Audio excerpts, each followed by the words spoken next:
Halo, perkenalkan nama saya Oktaviana Sitorus dengan NIM 2892150345, Prodi Manajemen Fakultas Ekonomi dan Bisnis, Universitas Pancasakti. Di sini saya akan mempresentasikan tentang kebijakan menghadapi risiko usaha. Mata kuliah Ekonomi Manajerial yang dibimbing oleh dosen pengampu saya, Bapak Imhar SEMM. Konsep dan pengertian risiko. Konsep dan pengertian risiko. Kebijakan menghadapi risiko usaha. Risiko adalah kata dan kondisi yang hampir selalu dihadapi dalam menjalani hidup ini. Hampir tidak mungkin manusia hidup tanpa risiko. Begitu juga dengan kehidupan usaha atau bisnis. 1.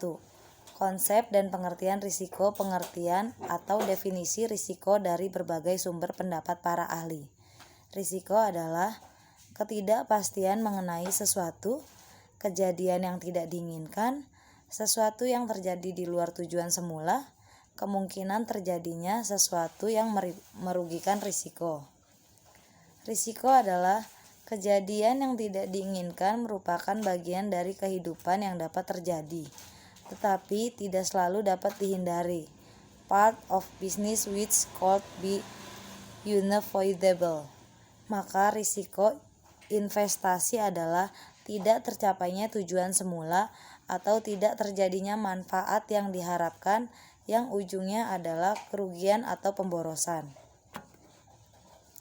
Risiko dan pengambilan keputusan. Cara lazim menghadapi risiko. A. Menghindari risiko atau avoiding risk adalah cara yang paling mudah dalam menghadapi risiko, yaitu dengan cara menghindari penyebab timbulnya risiko.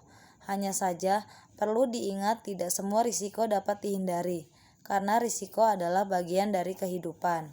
B. Mengurangi risiko atau reducing risk. Bila risiko tidak mungkin dihindari, tentu risiko tersebut harus dihadapi. Mengurangi risiko berarti memperkecil kemungkinan atau probabilita untuk terjadinya risiko tersebut atau memperkecil kerugian atau akibat dari risiko yang mungkin timbul. Cara mengurangi risiko. Education program. Memahami perilaku risiko. Safety program. Menyiapkan program penyelamatan. Preventive program. Menjaga timbulnya hazard atau bahaya. C. Menghitung dan bersiap menghadapi risiko atau assuming risk through self-insurance, yaitu bisa dengan menyiapkan langkah untuk menangani risiko, misalnya dengan menyiapkan dana atau resource lainnya untuk recovery atau penyembuhan dari risiko yang timbul, melakukan self-insured atau menyiapkan program khusus untuk menghadapi risiko. D. Mengasuransikan risiko atau shifting the risk into an insurance company, yaitu memindahi risiko yang bakal dihadapi ke perusahaan asuransi dengan ikut asuransi, membayar polis asuransi. Persoalannya adalah tidak semua risiko investasi yang dapat diasuransikan berkaitan dengan masalah asuransi ini. Prinsip-prinsip umum dan asuransi sebagai berikut. 1. Hukum angka yang besar. Law of large number probability. Law of large number adalah prinsip dalam memperkirakan besarnya peluang untuk terjadinya risiko. Besarnya peluang atau probability ini dijadikan salah satu dasar perhitungan bisnis perusahaan asuransi seperti mortality table untuk asuransi jiwa. 2. Indemnity. Prinsip ini menciptakan bahwa peserta asuransi tidak boleh mengambil keuntungan finansial dari kerugian yang dideritanya dari perusahaan asuransi. Perusahaan asuransi harus membayar peserta asuransi sejumlah uang ganti rugi tidak boleh besar dari kerugian finansial yang diderita tertanggung. karena tidak semua risiko dapat diasuransikan, baik karena sifat dari asuransi tersebut atau apakah karena ketidaktersediaan perusahaan asuransi yang dapat menampung risiko tersebut. Maka manajemen perlu melihat faktor-faktor berikut dalam menangani risiko perusahaan untuk memilih alternatif mana yang paling cocok bagi perusahaan tergantung dari kemampuan manajemen masing-masing perusahaan. 3. Faktor yang mempengaruhi manajemen risiko. Ada beberapa yang memengaruhi manajemen risiko suatu perusahaan atau bisnis. Faktor-faktor tersebut antara lain: A. Jenis dan sifat risiko. Perlu dilihat apakah risiko tersebut dapat diasuransikan.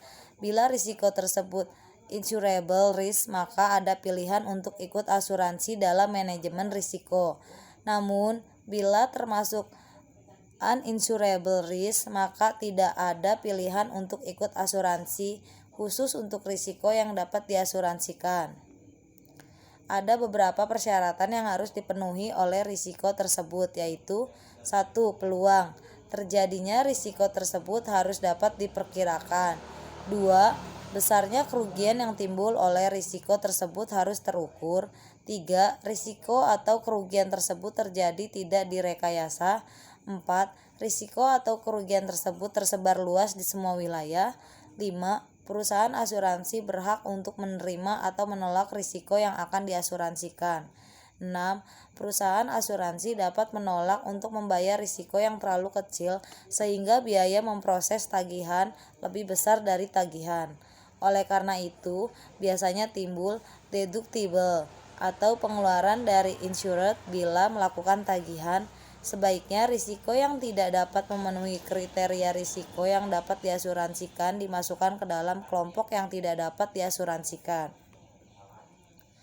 B. Volume risiko.